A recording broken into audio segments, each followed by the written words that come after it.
का भारतीय state bank द्वारा आंचलिक कार्यालय में आयोजित मुद्रा मेला में हार्ड योजना की शुरुआत हमारे माननीय प्रधानमंत्री श्री नरेंद्र मोदी जी द्वारा 8 अप्रैल 2015 को की गई। संक्षिप्त शब्दों में वर्णन किया जाए तो ये योजना विनिर्माण, प्रसंस्करण, व्यापार या सेवा क्षेत्र में गैर कृषि क्षेत्र में लगे आय सृजित करने वाले सूक्ष्म सुविधा प्रदान करती है। आज तक इस योजना के तहत 40 करोड़ लोगों ने ऋण का लाभ उठाया है। इस सम्माननीय मंच को नमन करते हुए मैं अभिवादन करती हूँ सभी उपस्थित आरएम्स, सभी AGMs, senior colleagues and fellow colleagues, media प्रभारी और यहाँ उपस्थित समस्त अतिथियों का मैं तहे दिल से स्वागत करती हूँ। किसी भी कार्य की शुरुआत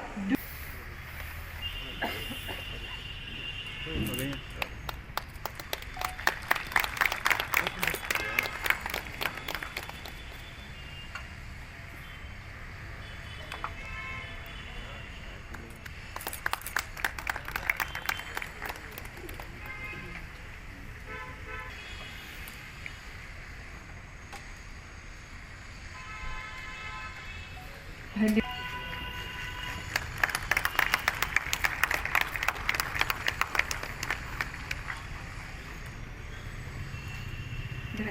आपकी आज्ञा हो तो आगाज करेंगे। अब मैं रीजनल मैनेजर 5 श्री राजीव छाबड़ा जी को स्टेज पर आमंत्रित करूंगी कि वो कुछ शब्द। मेरा नाम राजीव छाबड़ा है, मैं यहाँ का रीजनल मैनेजर हूँ। आज का दिन हमारे लिए बहुत खास है क्योंकि आज हमारे बीच doctor Jitendra Singh, union minister of state, ministry of science and technology, ministry of earth sciences, union minister of state, prime minister's office, minister of state, ministry of personnel public grievances and pension and minister of state, department of atomic energy and department of space हमारे बीच में है। इस अवसर पर हम सभी उनके आभारी हैं कि वो आज हमारे साथ हैं। डॉक्टर जितेंद्र सिंह जी ने इस क्षेत्र के विकास में अपना बहुमूल्य योगदान दिया है और इसके लिए हम उनका हमारे साथ होना हमें गर्वित करता है। मैं उनका आज के मुद्रा लोन वितरण समारोह में हार्दिक स्वागत करता हूं। आज इस समारोह के दौरान मुद्रा लोन स्वीकृति पत्र को वितरित किया जाएगा जो एक नए आरंभ की ओर एक कदम है।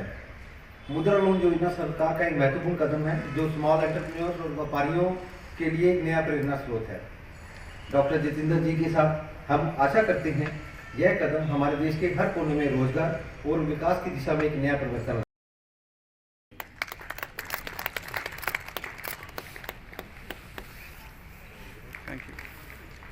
तालियां रुकनी नहीं चाहिए, तालियां बजती रहनी चाहिए।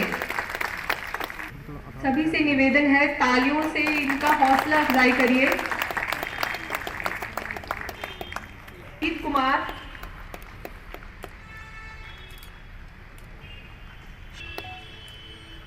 कुलभूषण खजूरिया, प्रदीप राज,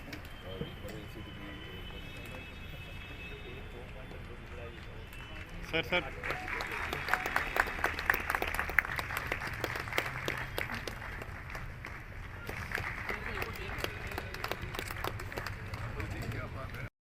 मैं हूँ आज उन सब की वजह से हूँ, थैंक्स टू सरकार का। मैं उम्मीद परिवार से जुड़ी हुई हूँ।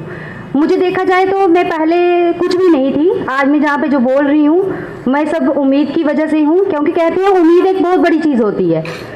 मैं जब शादी करके उधमपुर में आई थी तो मैं मिडिल क्लास फैमिली से थी। उधमपुर मेरे हस्बैंड दिहाड़ी लगाते थे, तो देखा जाए तो मैंने अपने घर में बहुत सारे ऐसा देखा कि 2 साल में घर से बाहर नहीं निकली, तो खर्चा चलाना बहुत मुश्किल होता था। तो मुझे एक मेरी फ्रेंड मिली तो मुझे उसने उम्मीद के बारे में बताया कि 100 रुपये महीना कमेटी चलती है बैंक केस में, तो इस तरह से मुझे उन्होंने समझाया। तो मुझे उनकी बात अच्छी लगी कि कोई ना कोई सोर्स तो होगा कि आगे बढ़ने का। मैं उनके साथ जुड़ी, आज से मैं कोई 5-6 साल हो गए उनके साथ जुड़े हुए। मैंने वहाँ से थोड़े से पैसे उठाए और एक घर में छोटा सा बिजनेस शुरू किया। मैं एक अचार बनाने का बिजनेस शुरू किया, जो कि आम आजकल अचार मिलता है मार्केट में देखा जाए तो, पर मैंने घर से ही शुरू किया। उसके बाद मैंने थोड़ा थोड़ा मतलब आगे सर्कल चलाना शुरू किया, तो मैं आगे बढ़ी। उसके बाद मेरी एक बेटी हुई। बेटी मेरी एबनॉर्मल थी कि उसको सुनाई नहीं देता था, ना वो बोल सकती थी ना वो उसको सुनाई देता था। तो मुझे जब डॉक्टर ने बोला उसका कॉक्लियरी प्लांट होता है उसमें 10-12 लाख रुपए खर्चा आता है, इतने पैसे तो मिडिल क्लास फैमिली जोड़ नहीं सकती है, बट मुझे बहुत सपोर्ट मिला उम्मीद परिवार से। थैंक्सफुल स्टेट बैंक जिन्होंने मुझे कोऑपरेट किया, और आज मैं जहाँ तक हूँ कि मैं अपनी बेटी को 50,000 की मशीन लगा पाई, क्योंकि मेरी बेटी टोटली बोलती नहीं थी। सभी मुझे यही बोलते थे तू कैसे करेगी, कैसे मैनेज करेगी। ससुराल से मुझे कोई सपोर्ट नहीं थी। ये सच है कि कहते हैं कि बेटियां भगवान का रूप होती हैं, बट मेरे लिए भगवान स्टेट बैंक का एक उम्मीद है, क्योंकि जिन्होंने मुझे मेरी बेटी को आज सुनने में मदद की कि मैं उसके लिए 50-50 हज़ार की मशीन ले सकती हूँ और अपना रोजगार शुरू किया। अचार के बिजनेस बनाने में मैंने शुरू किया था। आज मैं 3-4 गायें लेके एक डेयरी प्रोग्राम भी शुरू किया हुआ है घर में, जिसमें मैंने महिलाओं को रखा हुआ है कि वो टाइम टू टाइम आती हैं, अपना अपना काम करती हैं और चले जाती हैं। मैंने उनको आगे बढ़ने के लिए प्रेरित किया ताकि वो आगे बढ़े और अपने आप को एक ये ना समझे कि वो बेचारी हैं, उम्मीद से जुड़े। और मैं हर लेडी से यही कहती हूँ कि वो अपने आप को ये ना समझो कि वो किसी से कम है। हर महिला को यही उम्मीद से मैं बोलती हूँ कि आप अपने आप को आगे बढ़ा सकते हो, बस थोड़ी सी मेहनत करने की जरूरत है, अवेयरनेस की जरूरत है। और हर लेडी से मैं यही कहूंगी, आप लोग उम्मीद से जुड़े। जहाँ से सरकार ने बहुत सारी योजनाएं निकाली हुई है लेडीज के लिए, बट हम तक पहुंचती बहुत कम है, क्योंकि हम लोग पिछड़े हुए गाँव से हैं। गाँव से घर से बाहर निकलना हमारे लिए मुश्किल है। कई लेडीज ऐसी होती है जो बैंक कभी नहीं गई थी, पर उम्मीद ने, स्टेट बैंक ने हमें वहां तक का रास्ता दिखाया और आज हम यहाँ तक पहुंचे हैं कि हम एक आरबीआई ऑफिस में हैं डॉक्टर जितेंद्र के साथ, जो हमारा सपना होता था कि कभी ना कभी हम उनके साथ कहीं बैठ के मिलेंगे। तो आज मैं तहे दिल से स्वागत करती हूँ डॉक्टर जितेंद्र सिंह का और सरकार का, जिन्होंने हमें यहाँ तक पहुंचाया और इनके बीच आज हम लोग खड़े हैं। मैं सभी आरज़ू हसरत जो बुझी हुई थी उसको पैदा किया, और आज उस सब का नतीजा कि 25 करोड़ लोग गरीबी रेखा से बाहर आए हैं। 10 साल में 25 करोड़ लोग, तो छोटा आंकड़ा नहीं है। और 2 बातें और हुई हैं इस सारे ये जो श्रृंखलाबद्ध तरीके से योजनाएं आई हैं, कि मोदी जी ने हमारे कामकाज की शैली बदली। जिस चीज की जहां आवश्यकता है वहां पहुंचानी। ये नहीं पूछना कि तुम्हारा मजहब क्या है, धर्म क्या है, तुम हिंदू हो, मुसलमान हो, कि ठाकुर हो, कि ब्राह्मण हो। ये भी नहीं पूछना तुमने वोट पिछली बार किसको दिया था। ये भी नहीं कहना कि वोट अगली बार देना, वो तो बहन कह गई तो मेहरबानी है, लेकिन कहा नहीं किसी को। और ऐसे के ऐसे मोहल्लों में कच्चे मकान पक्के बन गए जिन्होंने शायद पिछली बार इस राजनीतिक दल को वोट दिया ही ना हो। यानी ये कार्यशैली बदली। हमने वो दौर देखा है कि सत्ताधारी पार्टी जब कोई प्लान बनाती थी पानी की पाइपें ले करने का, तो 2 मोहल्ले छोड़ दिए जाते थे कि साहब इनको बाद में देखेंगे, तो वोट ही नहीं देते हैं। ये हमारी सोच बदली है। वास्तविक लोकतंत्र क्या है, उसको कैसे पालन करना है, उसके मूल्यों का, ये अभी आने लगा। और दूसरा, ये सब जितनी भी योजनाएं हैं इनका अध्ययन किया जाए। हमारी तरफ से भी कार्यशालाएं लगाई जाएंगी, लेकिन आपके मोबाइल पे सब कुछ मौजूद है। इसका अध्ययन करके इसका एक इकोसिस्टम बनाया जाए। जैसे स्टार्टअप, हमारे बहुत सारे ऐसे सज्जन हैं, उनका भी कभी कार्यक्रम करवाएंगे। यहीं पर पलावाला में हमारे 1-2 सरपंच हैं जिन्होंने 7-8 योजनाओं का क्लस्टर बना के उससे लाभ लिया है। यानी किसान योजना से पक्का मकान बना लिया, किसान निधि कार्ड से ट्रैक्टर खरीद लिया, और ये जो ड्रोन दीदी वाली स्कीम शुरू हुई है, इससे ड्रोन ले लिया। यानी हल जोतने की जरूरत नहीं है, ड्रोन खुद जाके सिंचाई भी कराता है, खाद भी फेंक आता है, कीटनाशक। और ये कॉम्बिनेशन जब क्लस्टर बनता है स्कीमों का इकोसिस्टम, तो आपको इतना लाभ पहुंचता है जो आपकी कल्पना से बाहर है। आपको शायद मेहनत कम करनी पड़े और कमाई आपकी कई गुना ज्यादा होती है। इसी तरह स्टार्टअप है।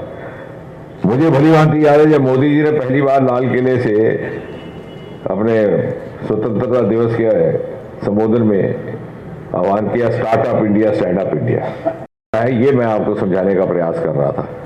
ये तो सर्टिफिकेट देने ही देने हैं, लेकिन ये है कि हम इसको एक जागरूकता का अभियान समझें, एक अवेयरनेस का प्रोग्राम।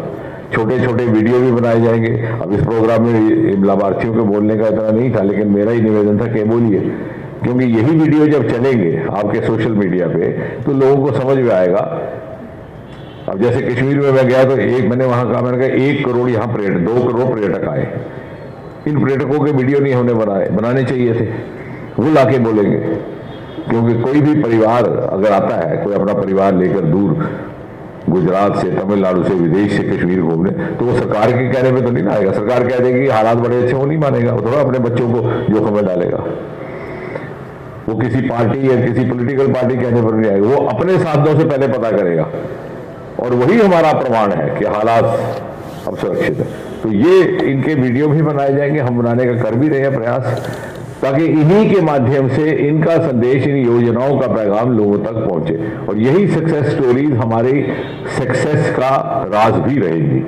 ये इस मेले का उद्देश्य है। एक बार पुनः मुझे धन्यवाद भी करना है रविंद्र जी का, इनकी सारी टोली का, और उनको बधाई भी देनी है कि भारी मात्रा में 25,000 तक यहाँ तक आपने मुद्रा का वितरण किया, और जिसमें से अधिकतर महिलाएं हैं। और ये महिलाएं ही जाके पुरुषों को भी अकल देंगी कि सरकारी नौकरी छोड़ो, इस तरफ आओ, और अपने बच्चों को भी समझाने का काम करेंगी।